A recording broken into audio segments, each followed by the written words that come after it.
Astro advice बाबा में आपका स्वागत है। अगर आपने हमारे चैनल को सब्सक्राइब नहीं किया है तो तुरंत सब्सक्राइब करें, बेल आइकन को दबाएं ताकि आने वाली वीडियो की जानकारी सबसे पहले आपको मिल सके। आज का जो हमारा टॉपिक है, काल भैरव के उस मंत्र के ऊपर चर्चा करना जिससे बड़ी बड़ी क्रियाओं को विध्वंस करके और जो विधि करने वाला है उसे फ़ायदा पहुँचाया है। आज उस भैरव मंत्र के बारे में हम चर्चा करेंगे और कौन कौन सी विधि को काट करने की शक्ति है इस मंत्र में और इस विधि में, जिससे मारण, उच्चाटन, विद्वेषण, सम्मोहन आदि क्रियाओं को नष्ट करने में ये मंत्र सक्षम है। मंत्र आपको स्क्रीन पर भी दिखाएंगे और बोलकर भी बताएंगे।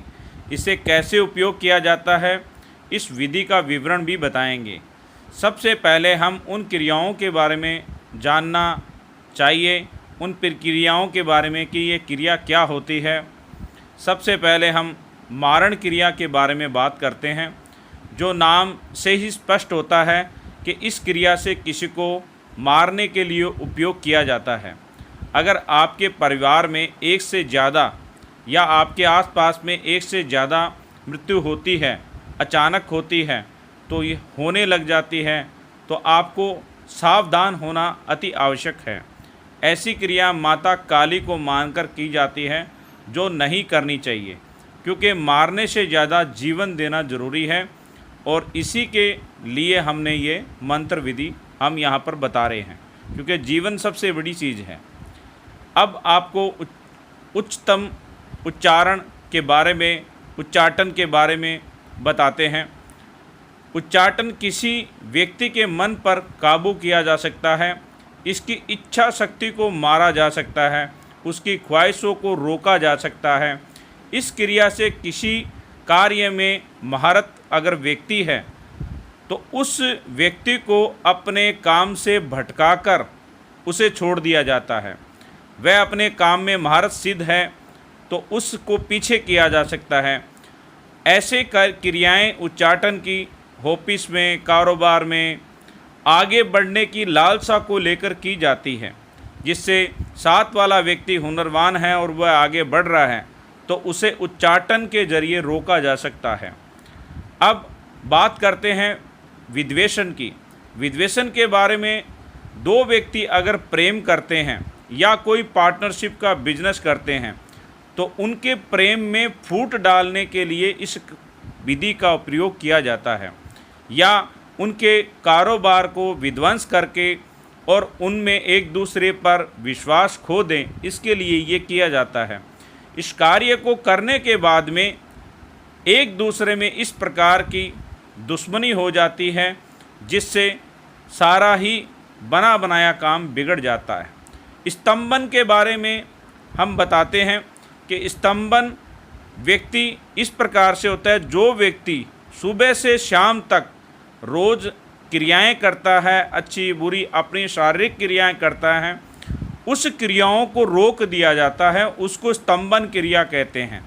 इससे व्यक्ति की हेल्थ पर असर पड़ता है और वह दिशाहीन हो जाता है, उसे नींद तक नहीं आती है और वह खुद सोच में पड़ जाता है कि मैं क्या करूं और किस रास्ते पे जाऊं, किस प्रकार की विधि करूं।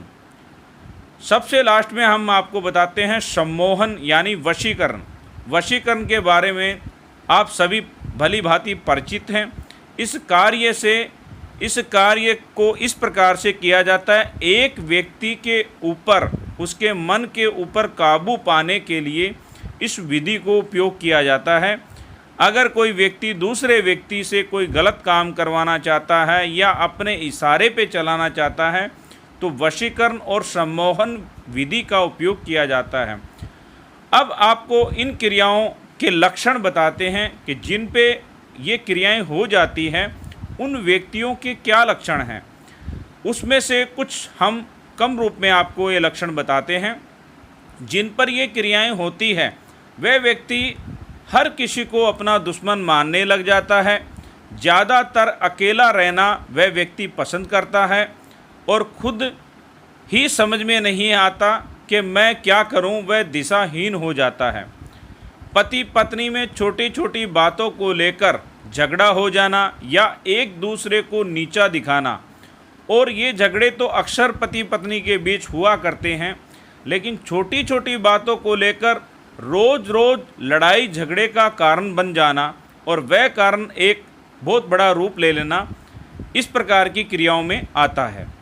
अगर इनको कोई समझने की कोशिश करता है या उसे कोई समझाने की कोशिश करता है तो वह व्यक्ति उस व्यक्ति को दुश्मन मानने लग जाता है और सभी घर परिवार दोस्त से रिश्ता नाता तोड़कर अकेला रहना वो पसंद करता है।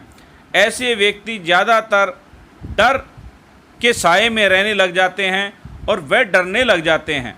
हर एक कार्य को करने से पहले उन्हें एक मन में डर हो जाता है कि इससे मुझे कोई नुकसान होगा, मुझे कोई मार देगा या उससे मेरे जीवन में ये हानि हो जाएगी, काल्पनिक चीज़ों के बारे में और वह सोचने लग जाता है। चलते चलते कार्यों में, व्यवसाय में रुकावट पड़ जाना या जॉब का छूट जाना ये एक आम बात सी है। लेकिन बहुत अच्छा कार्य चल रहा है और अचानक से उस कार्य में लॉस होने लग गया है, तो इस प्रकार की विधि का आपके ऊपर उपयोग जरूर हुआ होगा। या जॉब छूट जाती है, छूटकर जॉब दूसरी नहीं लगती है, तो इस प्रकार से हम मान सकते हैं कि ऐसी विधियों का आपके ऊपर उपयोग किया होगा। कई बार ऐसे ग्रह नक्षत्र खराब होने पर भी ये कार्य हो जाते हैं, लेकिन ये कार्य नकारात्मक चीज़ों को जो कहते हैं ज़्यादा ग्रहण करते हैं और ग्रह नक्षत्र जो होते हैं वह एक नॉर्मल ग्रह शांति पूजा पाठ से दूर हो जाते हैं। लेकिन ऐसे कार्य वह कहते हैं जिन पे नकारात्मक चीज़ें आई है या नकारात्मक कार्य हुआ है, उसके कार्य में सफलता नहीं मिलती। तो इस प्रकार की ये सारे जो कहते हैं विधियां हैं और ये सारे प्रकार के कार्य हैं जिनसे हमें ये नुकसान हो सकते हैं, इनके ये लक्षण हैं। अब इससे बचा कैसे जाए इसके बारे में हम बताएंगे। एक मंत्र जो काल भैरव का मंत्र है, उस मंत्र को आपने 23 बार बोलना है और दिन जो रहेगा वह रविवार का रहेगा। सबसे पहले आपको मंत्र बताते हैं। ओम नमो काल भैरव घगरा वाला, हाथ खड़क फूलों की माला, 64 योगिनी संग में चोला, देखो खोल नज़र का ताला, राजा धावे प्रजा ध्यावे तो ही, सबकी दृष्टि बांध दे मोही, मैं पूजा तुमको नित ध्यान, भरी उठाई सुमिरो तो ही, तेरा किया सब कुछ होए, देखो भैरव तेरे मंत्र की शक्ति, चले मंत्र ईश्वर वाचा। इस प्रकार से ये मंत्र है। इस मंत्र को 3 बार बोलना है, मैं आपको स्क्रीन पे भी शो करवाऊँगा। तो इस मंत्र को 23 बार आपने बोलना है और दिन जो रहेगा वह रविवार का रहेगा। दक्षिण दिशा के अंदर आपको मुँह करके बैठना है और इसमें जो सामग्री चाहिएगी वो 2 बूंदी वाले लड्डू, 1 कचौरी दक्षिण दिशा की तरफ आप रख दें और इस मंत्र को 23 बार बोलें। 23 बार बोलने का जो टाइम है वह कोई फिक्स नहीं है, आप कोई किसी भी टाइम बोल सकते हो।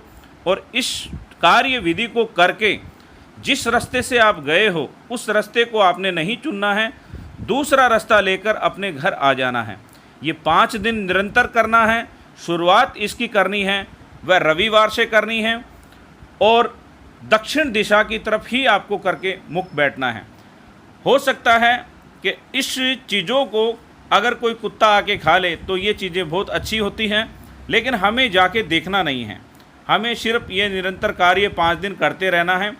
जितने से जितने बड़ा मारन, उच्चाटन, विश्लेषण, सम्मोहन या स्तंभन आदि क्रियाएं जो होती है, इन क्रियाओं की सभी विधि के अंदर, इस विधि के अंदर इस सभी चीज़ों की काट है। हमारा उद्देश्य किसी को भ्रम में डालना नहीं है।